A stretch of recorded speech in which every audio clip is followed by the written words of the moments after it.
And hello, everyone, and happy Tuesday afternoon. Welcome back to Two Guys in a Bible here on Fulfilled Radio, a voice you can trust. So far, it's one guy and a Bible.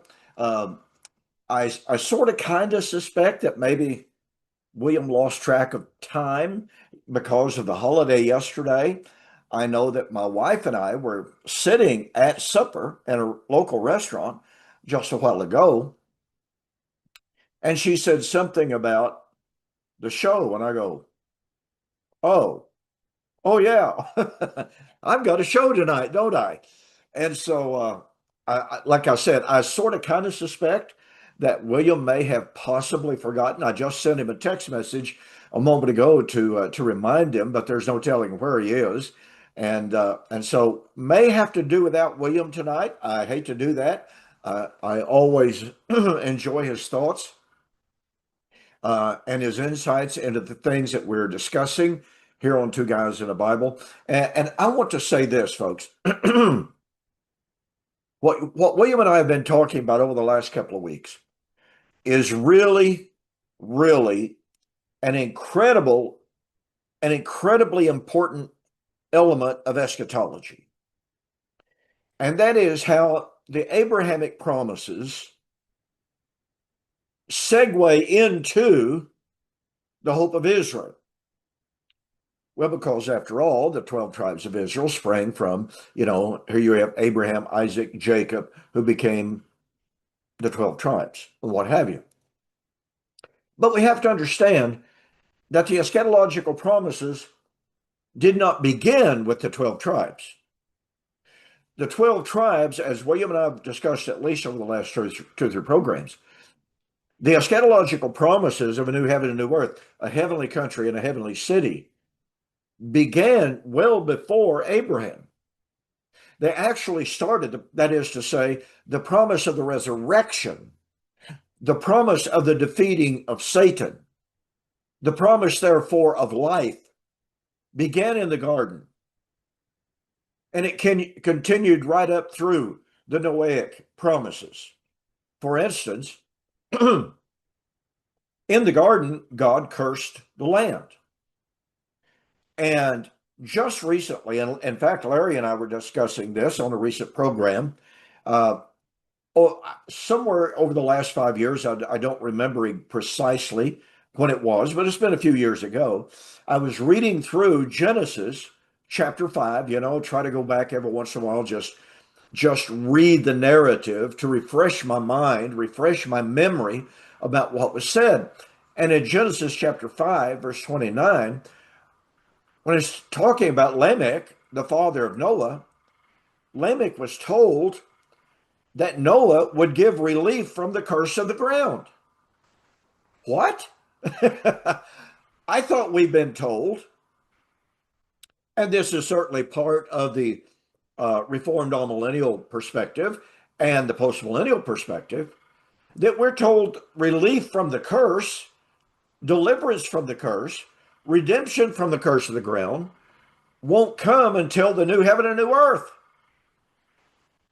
But here is Genesis chapter 5, before the actual flood. And Lamech was being told that his son was going to give relief from the curse of the ground. And here's what we find. By the way, my friend Mike Bennett, excellent thinker, excellent student, just recently posted an article on Facebook. I immediately stole it, and it's now published on my website, donkpreston.com. And by the way, our bookstore has been completely revamped. We were nearing the maximum capacity of whatever all is involved in that. And so Alan Morton's been working feverishly to redo our bookstore. So anyway, I posted this article, and here are the insights that Mike Bennett gave in this article that he wrote. And again, it's posted there on my webpage, donkpreston.com. Before the curse, God said he gave to Adam and Eve of every plant, of every tree that was in the garden. And they were supposed to multiply and multiply and multiply and subdue the earth. Well, man became sinful. Well, to back up, God cursed the earth because of Adam's sin. Then you come to the time of Noah, when the very thought and intent of man was to do evil continually. And God said he was going to bring a flood on the earth. And I hope that I'm not, or that you're not seeing my screen flashing. I don't know if you are or not, but as I sit here, it may be my shirt. Who knows? Uh, so anyway, here is God talking about the evil and the wickedness of the world, and he's preparing for the flood. But Lamech, once again, Noah's father, says of Noah, he is going to give us relief from the curse of the ground. Here's the curse under Adam. Noah is going to give relief from the curse. Well, guess what happens in Genesis 8 and 9? After the flood, after Noah comes out and makes the offerings for peace, what does God do? God gave Adam and Eve not only every fruit-bearing plant, not every kind of fruit, not every kind of green stuff, but he also gave them the meat of animals to eat and told him to be fruitful and multiply. Do you see the progression of thought here? Noah gave them relief from the curse. Now, then, of course, we have the promises of new heaven and new earth that are found in the prophetic scripture. But in regard to the curse of the earth, Noah gave relief. And God expanded the blessings on mankind, the blessings that existed before the curse. You can have every plant, every green thing for your food. After the flood, you can not only have all of the plants, all of the fruitful trees, you can have the flesh of animals as well. That wasn't a curse. That was an expansion of the blessing before sin. This is really, really important. And like I said, boy, my screen is it's really flashing. I don't know whether it's me getting too close to the camera with my shirt. I just don't know what it is. But it's never done this. So I hope it's not interfering with your vision. So here's what we see in the development. From Noah onward, you come up to Abraham. And you have God calling Abraham out of the Ur of the Chaldees to go to a land that he had never seen, challenging him to believe though he had not seen. Now, God blessed him along the way, gave him evidence to know that he was with him, he would protect him, he would guide him, but he still didn't know where he was going. He did not know what awaited him. And William and I talked about this last week, about how challenging it is to consider what it was really like for Abraham. I mean, folks, look, I say this all of the time. You know, I love to go to automotive swap meets. The last swap meet that I went to, I drove over 150 miles one way. Okay, took me 2.5 hours. To go 150 miles in the days of Abraham would take weeks and weeks. What could they average? 8, 9 miles a day, maybe? If you got all these kids and all these cattle and what have you. So the point I'm making here is that Abraham's willingness to launch out in faith to go to a country that they'd never seen, didn't know anything about it, didn't know about the people, didn't know if they'd be hostile, didn't know if they would be welcoming. He knew nothing, but he was willing to do that. talk about faith. And William and I jokingly took note of the fact it's difficult today to get people to step out in faith, just go to worship service. And yet we like to sit in our warm or our cool buildings on padded pews, and we talk about how love I the Lord. And we sing our songs of dedication. And if it's a little bit too cold, if it's raining and thundering and lightning and carrying on, I just don't think I'll get out today. We live according to a different standard. And it's really kind of sad at times. I've got to tell you, there have been times in my ministerial life in which it would come heavy snows, and I would show up at the church building anyway. And a little handful of members would show up, and we go, hey, let's go ahead and let's worship the Lord. Now, I'm not impugning anybody's faith necessarily. I mean, you got snow, it's dangerous, and what have you. Our soul salvation doesn't hinge on whether or not we get out in snow. I'm not suggesting that.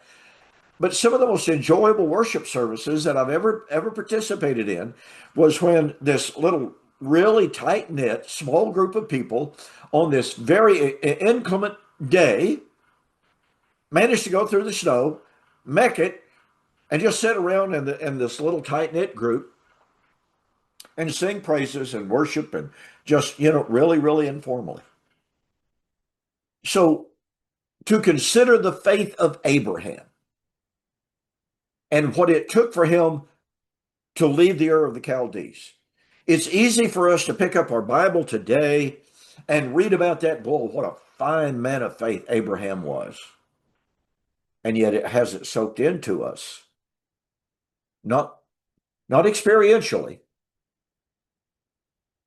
Hasn't soaked into us what an incredible challenge that truly was. Okay, back to the point. And that is that we find that the promises of Abraham, what was the promise of Abraham? Notice Romans chapter 4, verse 13. For the promise that he would be the heir of the world was not to Abraham or to his seed through the law, but through the righteousness of faith. Now, Paul is setting a foundation. And remember, he's writing in a context in which people have been raised under the law. And I believe we have Brother William Bell signing on tonight. So we'll see if he makes it. Okay, well, in the meantime, folks, consider here, Abraham is being told, and listen, he doesn't know the extent of the world.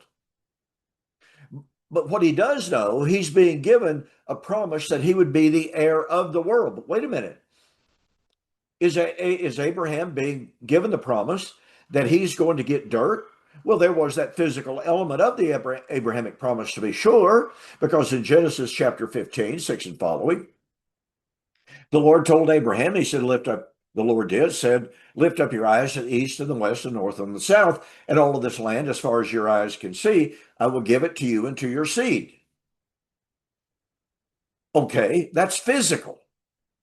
But there was a spiritual element to it that Hebrews chapter 11 to 16 talks about, and that Abraham, had he been mindful of the land from which he came out, had that been where his expectations, had that been where his hopes, had that been where his love genuinely was, then he never would have left that country.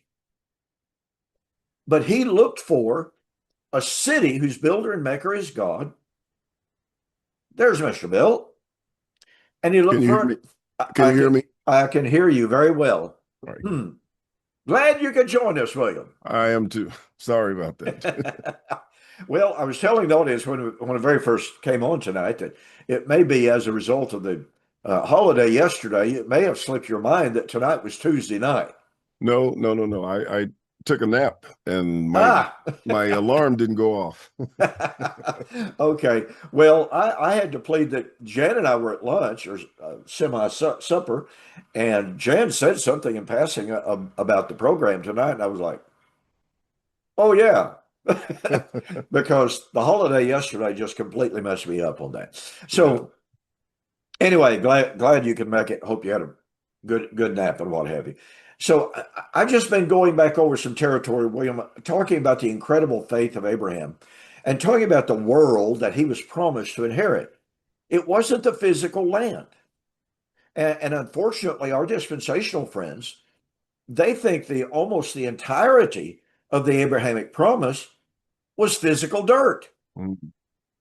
And they get all bent out of shape, and they tell us constantly, I mean, Harold Camping, Hal Lindsey, Tim LaHaye, John Walver, you name it, all of the big names in the dispensational world tell us Abraham and his seed never, ever, ever inherited all of the land promises.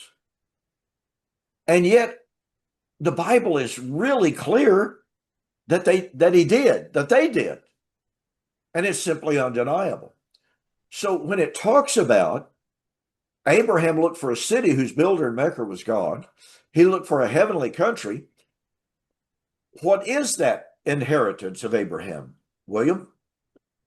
Well, that's the inheritance that we were talking about before from Genesis 12 that runs back to Genesis 3 and verse 15. That's the inheritance where God had promised all families of the earth would be blessed through Abraham. And so this is the kingdom of God. It's the new heavens and the new earth. It's that world of Romans 4 and verse 13. So, that's the salvation that God had promised to Abraham. That's, the inheritance that's mentioned in Galatians chapter 3, verse 29, etc. So that promise is not the land of which he speaks about in the previous verses, the physical land. That's the world that they were to inherit, the world of righteousness that was to be inherited. And so that is the promise that God had made to Abraham. It seems to me, William, that we face today a whole lot of a similar problem that Jesus encountered when he was here. Mm. And that is, I know in my debate with Dr. Richard Carrier, he began by saying what I expected him to say, but he began by saying Jesus shared the common Jewish expectation of a physical kingdom, a nationalistic kingdom, a physical savior to come and whip the Romans, et cetera, et cetera. Nothing could be farther from the truth. And yet today, the dominant view in all of evangelical Christianity is, oh, yeah, Jesus is going to come back. Well, no, he's not going to destroy the Romans, but he's going to destroy the Russians and the Chinese. And this 200 million man horse army, and every time I think about this, I just think about how ludicrous it is. As you're saying it, I'm wondering who the Chinese think Jesus is going to come back and destroy. Or the Russians for that Or the matter. Russians. Yeah. We're fighting for Jesus. Yeah, sure. Yeah, I'm sorry. That just really doesn't make a lot of sense. But I pointed this out in a recent article and in the book on the millennium that I'm currently finishing. And boy, I made great progress yesterday on my day off and today as well. I finalized my table of contents, finalized my pagination. Now I've got to set it aside, put it out of my mind for a couple of days, come back and take a fresh look at it, and see if I still think still think it's ready. You know how that goes. But one of the points that I make in the book is how the Bible very often uses really, really big numbers when it's not trying to indicate mathematical uh, calculations or literal numbers. And that's seen and I use this in my debate with Anthony Aquino. I used it in my debate with Chris Date. In Revelation chapter 9, we have an army of 200 million soldiers on horseback.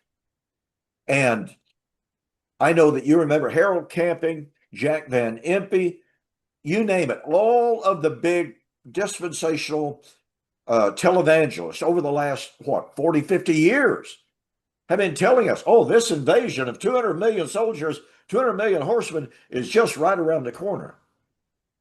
Well, in preparation for both of those debates that I mentioned, I just decided for fun, and this is before I discovered Grok or Chat, is it GTP or something? Yeah, chat.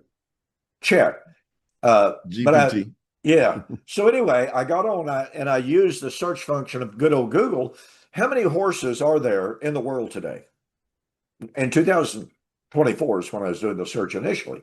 Well, lo and behold, in 2024, there is only an estimated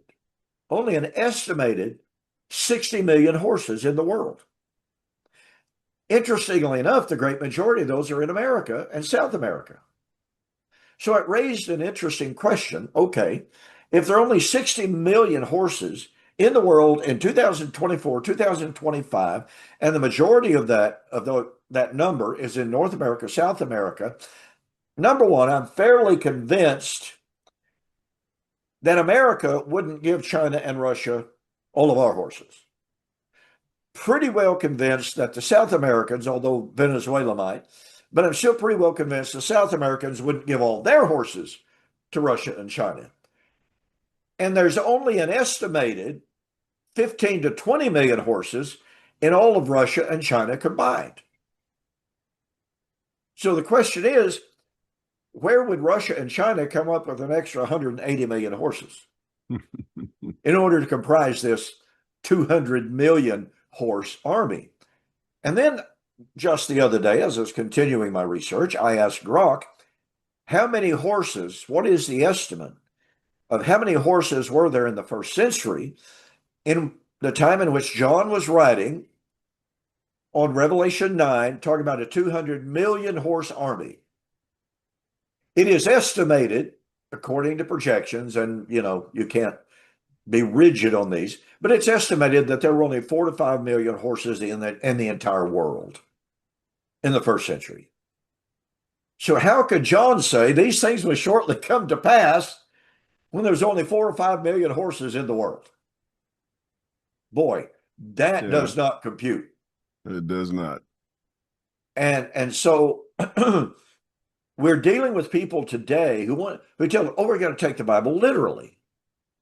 And yet, even on this one simple illustration, world history is not anywhere near at a point of time in which 200 million horses could be raised, trained, and put into an army to invade Israel by Russia and China.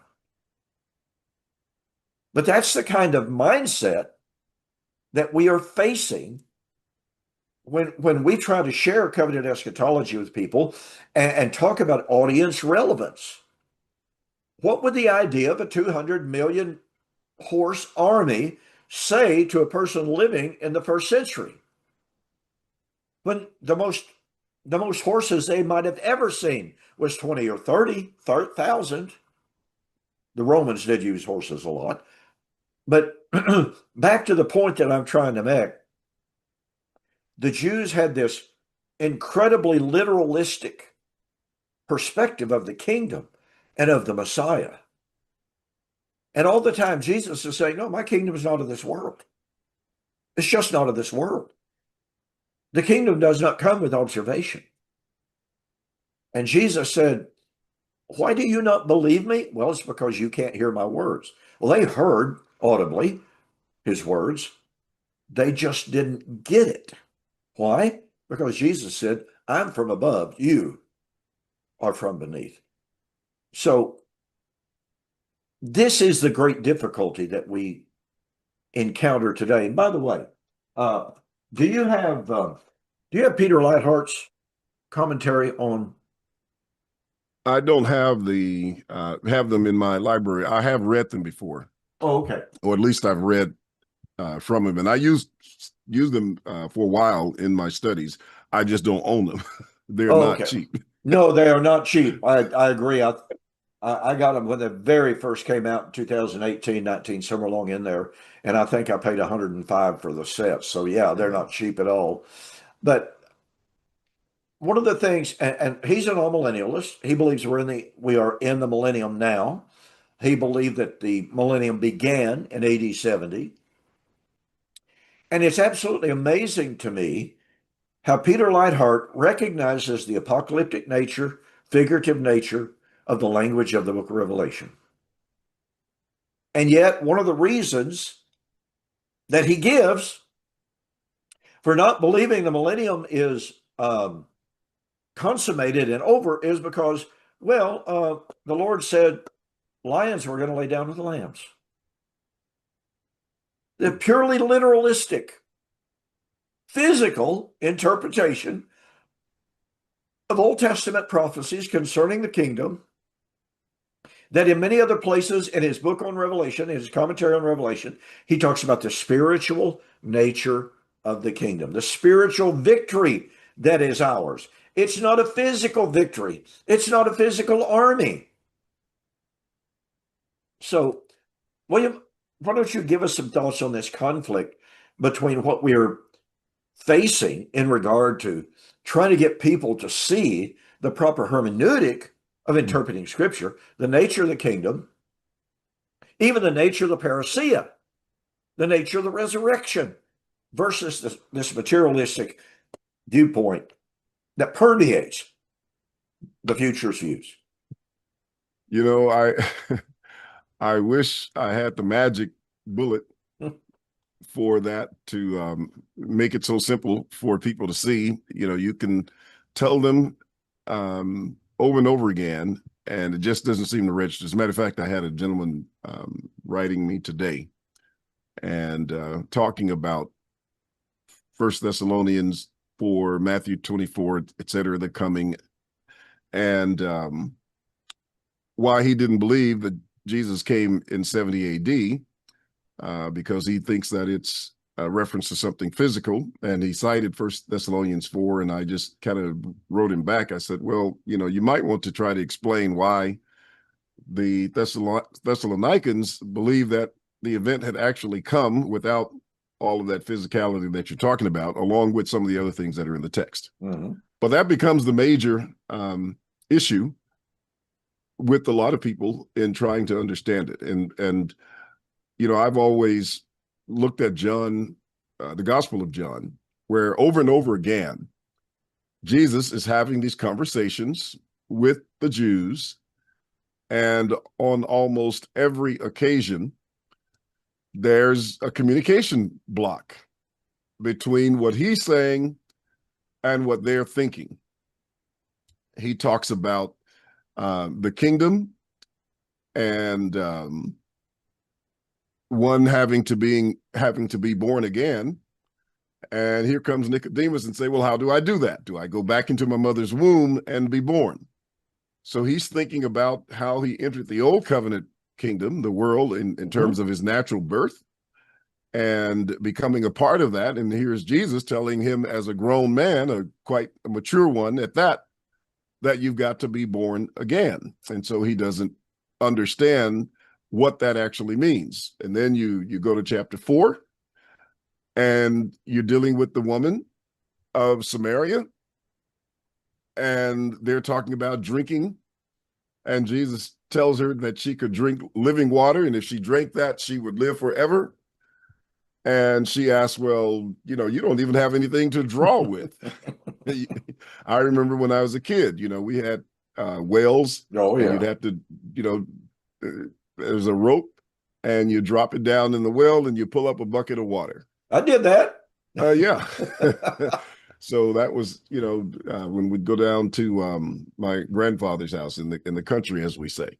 And so you had that situation, but that's what she was thinking, that she could drink.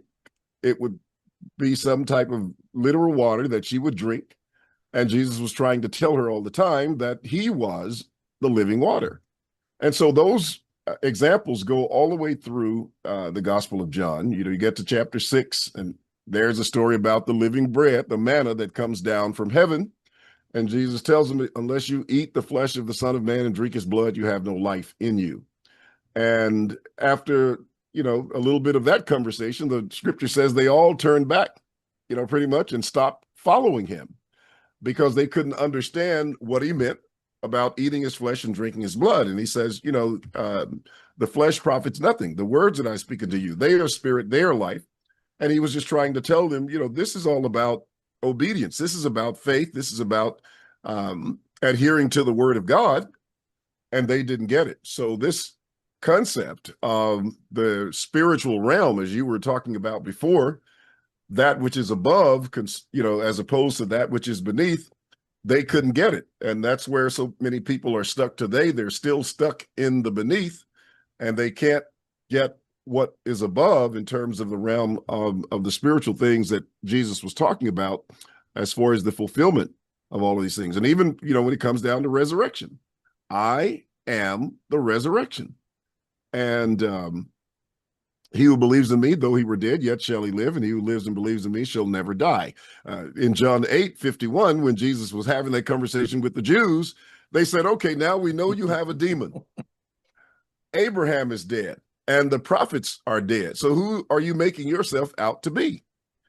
And they're going back to a physical concept and discussing physical death when Jesus is in a whole different realm and a whole different sphere.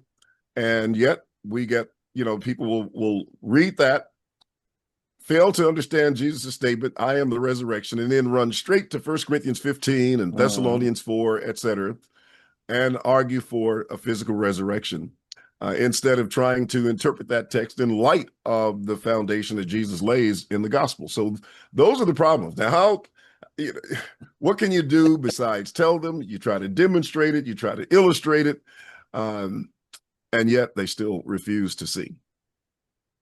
And it's a continuing and it's an ongoing struggle. And yet, what a thrill it is over the last several years, William, that you and I have seen more and more and more yes, people that have opened their eyes. I got an email today that was just so gratifying.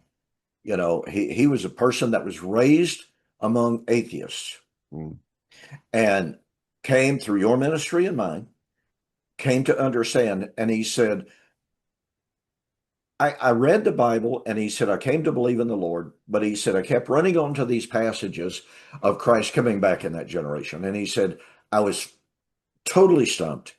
And he said, then I heard you and William say, when the Lord came, and he said, boom, it was over. And he said, what a joy and what a thrill it is to see the answer. And the numbers of people that are coming to see that truth is just growing exponentially. Just as an illustration of this, folks, William and I have both spoken at conferences before, if you want to call them conferences, in which there might have been 10, 12 people present. I personally spoke at a conference one time in which there were a grand total of 6 people present.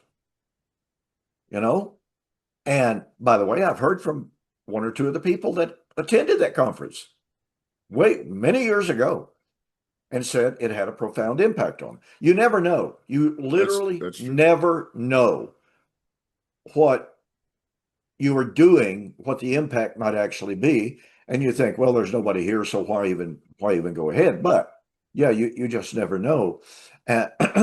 But as I started to say, William and I have been at conferences before when just a handful of people were there, and people have a tendency to get discouraged and what have you.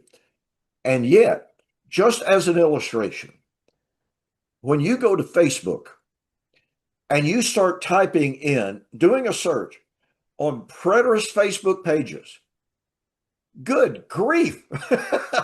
I mean, they just pop up like crazy.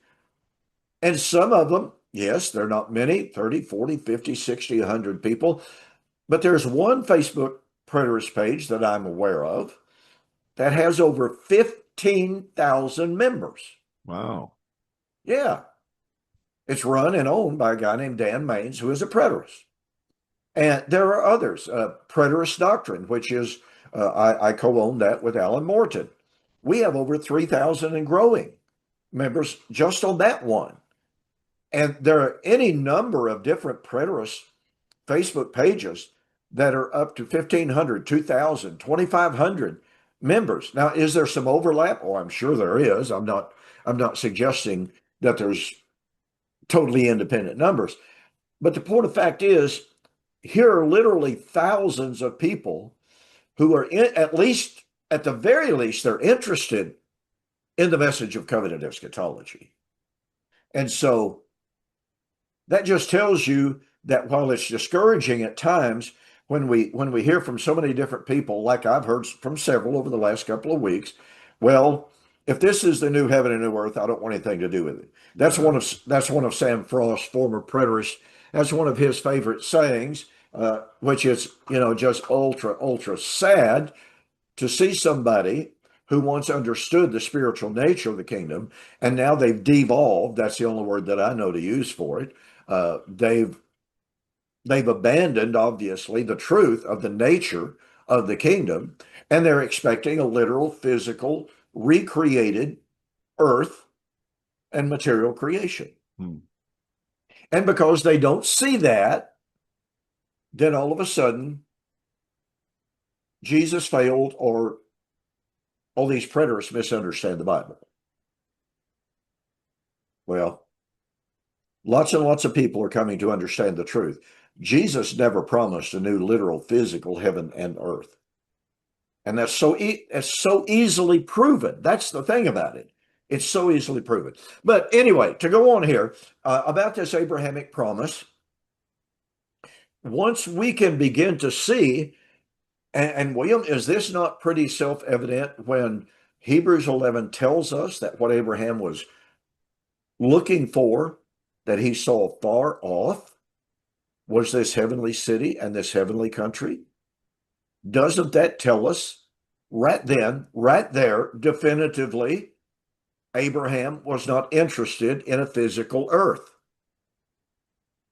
That's correct. Am I looking at that too simplistically? No, I mean, that's what he's saying. The text says that he saw it afar off. Another point about that is, when you're looking at it, Paul, the writer uses the word now in that text. And Abraham's not on the earth at that point. And yet he's still looking for that. So was he looking to be raised, and placed into a physical world? I don't think so, from that perspective. So, it shows that even beyond this realm, he was still looking for the inheritance. Yeah, and this gets back, we touched on this a couple of weeks ago. This gets back to the very nature of the resurrection. As you were pointing out there, what Hebrews is pointing out to us, the Hebrew writer saw himself and his audience as living in the now time that Abraham anticipated far off. By the way, William, doesn't the fact that Hebrews says Abraham, Isaac, Jacob, etc., they all saw the promises far off? What did far off mean? It certainly didn't mean immediately, as far as that goes. Far off had to do with the time. It's just like the Lord said in John 8, once again, he says, Abraham rejoiced to see my day, and he saw it and was glad. He was looking down to the time of Christ, when in the last days, those promises would be fulfilled. And of course, Hebrews is almost at the very end, not quite at the end, but very close to the end of those days when those promises were about to be fulfilled. As the writer says, even in chapter 12, they were receiving the kingdom. So this is already materializing at that point. That already, but not yet, is pretty much reached that point of extremity where the inheritance is being received. Yeah, and to me, this is driven home so incredibly powerfully in Hebrews chapter 12, and a little bit of a backstory here. As you and I did a quite lengthy study of the term Zion, how Zion, which was the physical capital of the city of Jerusalem, Mhm. the physical capital of the nationalistic physical kingdom of Israel, pardon me. Well, Zion became a type, it was a type and a shadow of the heavenly Zion.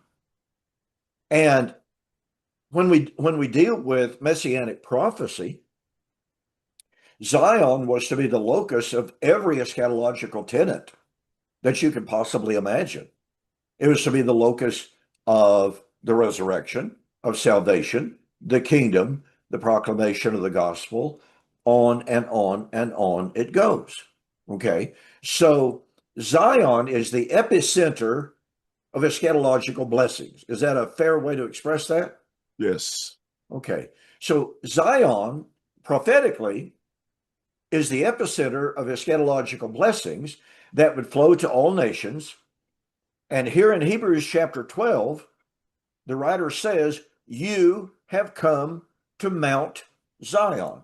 I don't know of a better way to dispel the idea that the New Testament saints were looking for a physical, geopolitical, quasi military, but surely geographical restoration of the physical Zion. I'm really, really, really sure that the writer of Hebrews was not writing to a group of people who were standing at the bottom of literal Mount Zion. But he defines that Zion for us as the heavenly Jerusalem. That's the nature of it. And so when people tell me, and I've shared this before, but I'll share this again because it is such a story to me. You knew James D. Bales, certainly knew of him. Mhm. James D. Bales was a fantastic minister in the Church of Christ. He was one of my heroes growing up, as a matter of fact. And James D. Bales had terminal cancer in his closing years, but someone told him about preterism. Several people did, tried to get him to comment on it. And James D. Bales made the comment one time, and a little bit more of a backstory here. James D. Bales did some of the finest writing against premillennialism that you will ever read. Just fantastic stuff. Well reasoned, tremendous logic, et cetera, et cetera. So when James D. Bales was asked to comment on covenant eschatology in Max King, he said, my eyes are not seeing what my ears are hearing. You remember that statement. I do. I think you even wrote on it, and I did as well. Yeah. Yeah. What was James D. Bales doing? James D. Bales was reverting to the dispensational hermeneutic, a hermeneutic that he had preached against, a hermeneutic that he had written against for years and years and years and years. And he had said, I have his books in my library right over here in the book shelf behind me. Hmm. James D. Bale said the premillennials are looking for the wrong kind of kingdom. They're looking for an earthly kingdom in physical Zion. That is not what the Lord promised. And he talks about the spiritual Zion. And yet, when confronted with covenant eschatology and the fulfillment of all of those eschatological promises that were posited in Zion, he said, oh, I don't see it, therefore it can't be true. And that shows how pervasive and it shows how powerful the physical mindset can be, and yet how wrong that physical mindset can be.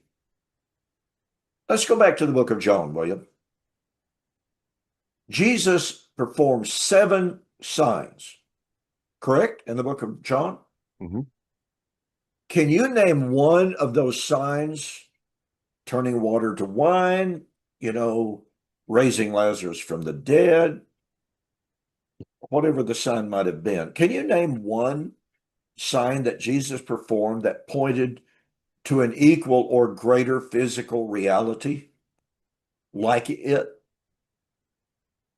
To an equal or greater physical reality. Right.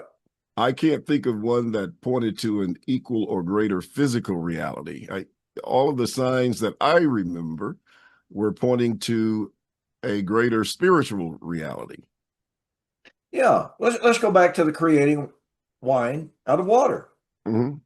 I don't know of anybody in the world, maybe Papias of the late first century, with his idea of the messianic kingdom and literal meats and literal wines and grapevines and all this kind of stuff like that. But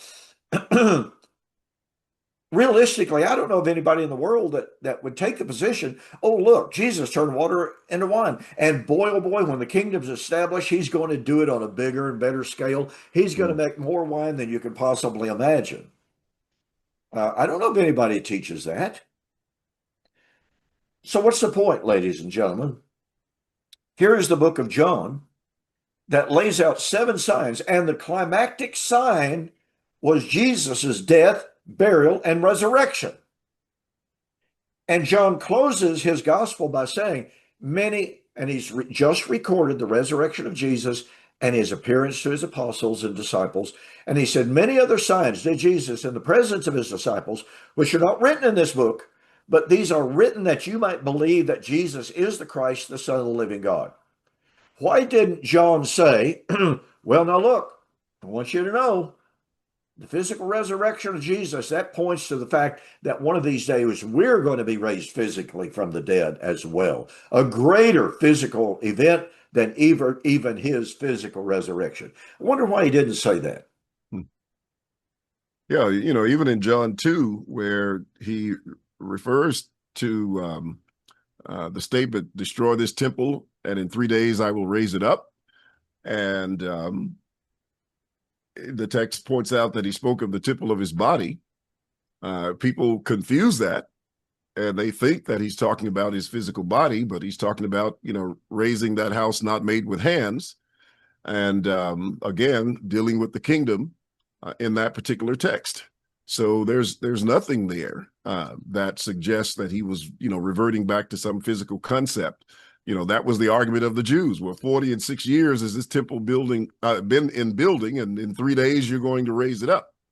But that is not what Jesus was talking about. He was talking about the spiritual body and dealing with, his, in contrast, you could say from chapter 1, but also looking at it in chapter 2, where he talks about the spiritual body. So that was going to be the new tabernacle that would be raised up, as as we see in 2 Corinthians 5 and Hebrews 11 and 12, as you were talking about before, that heavenly Zion. Yeah, and if we can just get people to understand the spiritual nature, the non-material, non-nationalistic, non-militaristic, non-geographic nature of the Abrahamic promise, that goes an awful long way into understanding covenant eschatology. Because we've said this over the last couple of weeks, William.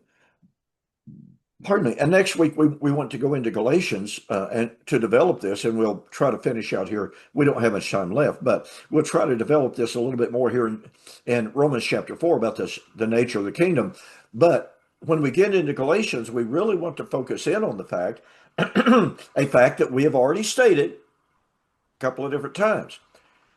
Number one, here's the nature of the Abrahamic promise, the nature of the Abrahamic inheritance, not physical land, not a physical kingdom.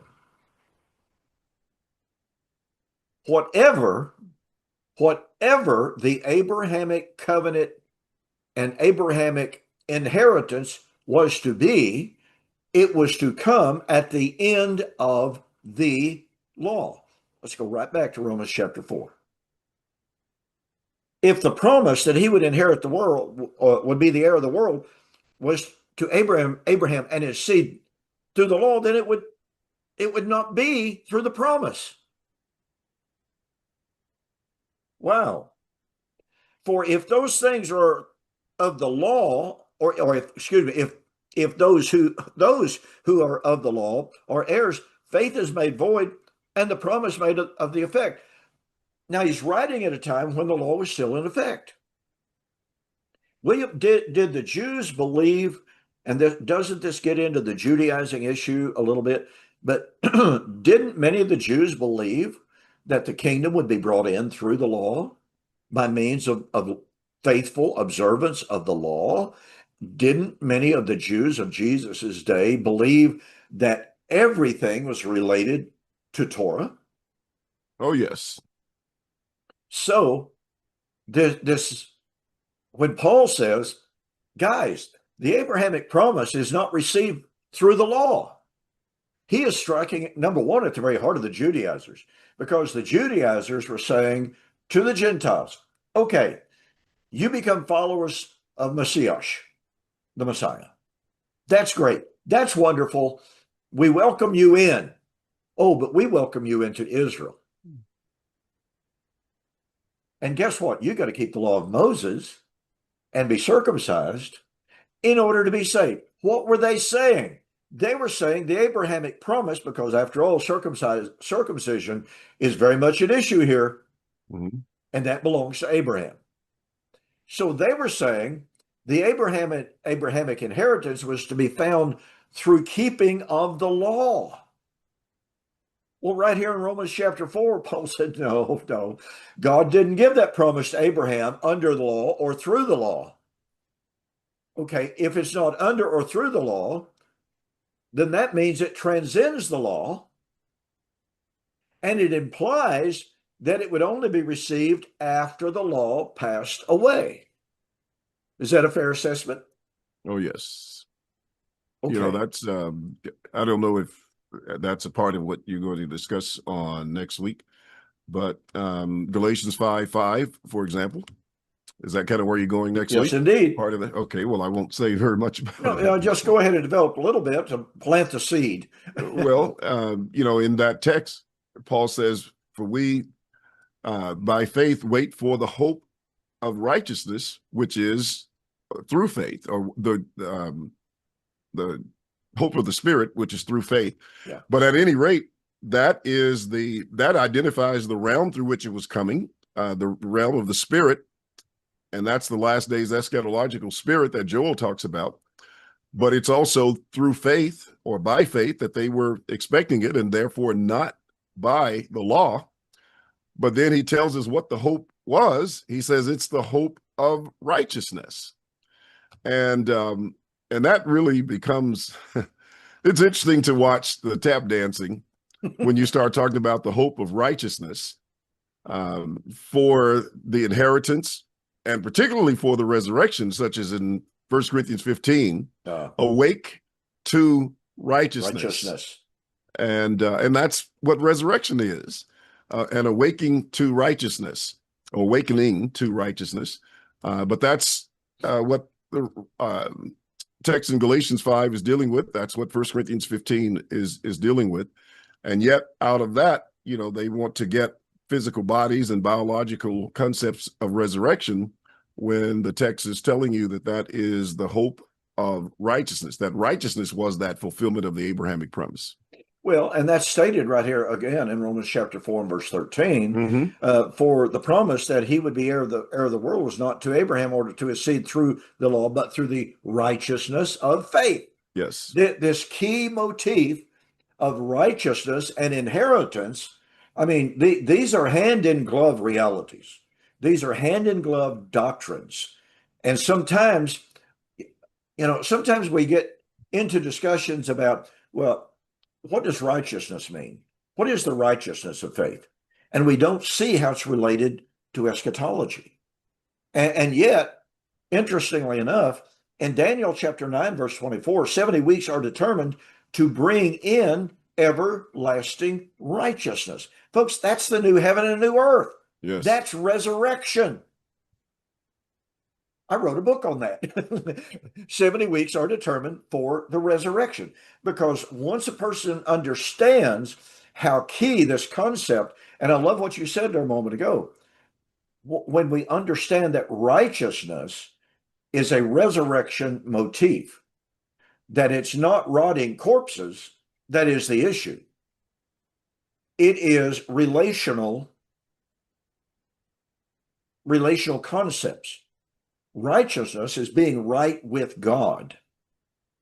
And it goes back to a passage that I've quoted so many, many times in Galatians chapter 3, 20 and 21. If the law could have been given, that could have given life, then verily righteousness would have been given through the law.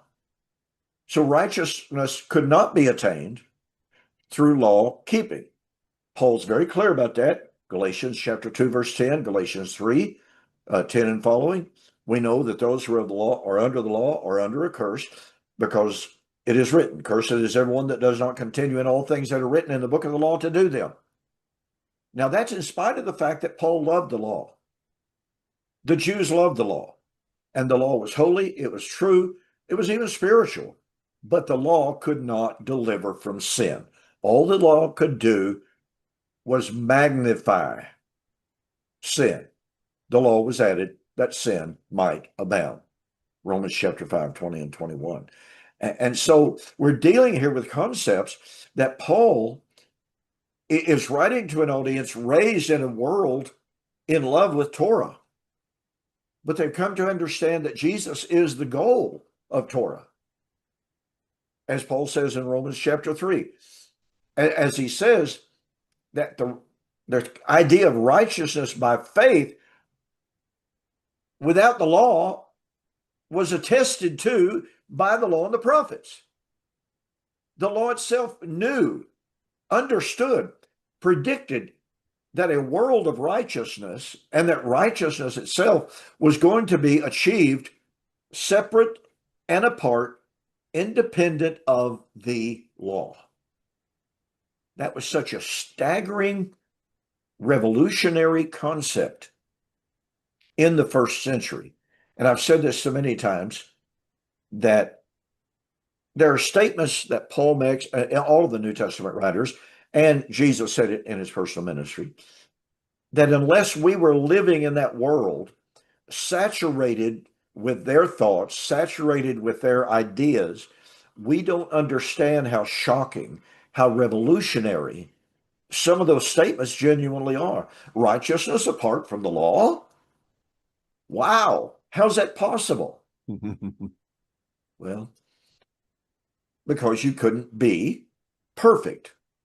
What the law could not do, in that it was weak through the flesh, Paul would say in Romans chapter 8. Christ did and does through the gospel. Go ahead. I know you want to say something here. Well, I was just thinking as you were talking about righteousness and the Romans 4 text, the Daniel 9 text, the 2 Peter 3 text, Galatians 5 text. When you go back to Psalm 17 and 15, here is David saying, as for me, I will behold your face in righteousness. In righteousness. I shall be satisfied when I awake in your likeness. So that's the likeness that he's talking about. That's the righteousness that constitutes resurrection. And that's what he wanted to awake in, the righteousness of Christ. Yeah. That takes us to Philippians 3:9. And it's exactly what I was about to say. Philippians chapter 3, verse 9 and following. Exactly right. And we'll have to develop this next week. Right now, we're out of time. Folks, thank you so much. I hope you can see what we've done tonight. We have focused, number one, as we've been trying to do, on the Abrahamic inheritance. Number two, the nature of that Abrahamic inheritance. And number three, the timing of the reception of that Abrahamic inheritance at the end of the Old Covenant law. That is covenant eschatology. All right, William, thanks for joining me. As always, great to have you. And I'm going to say on that, good night and God bless. All right, good night.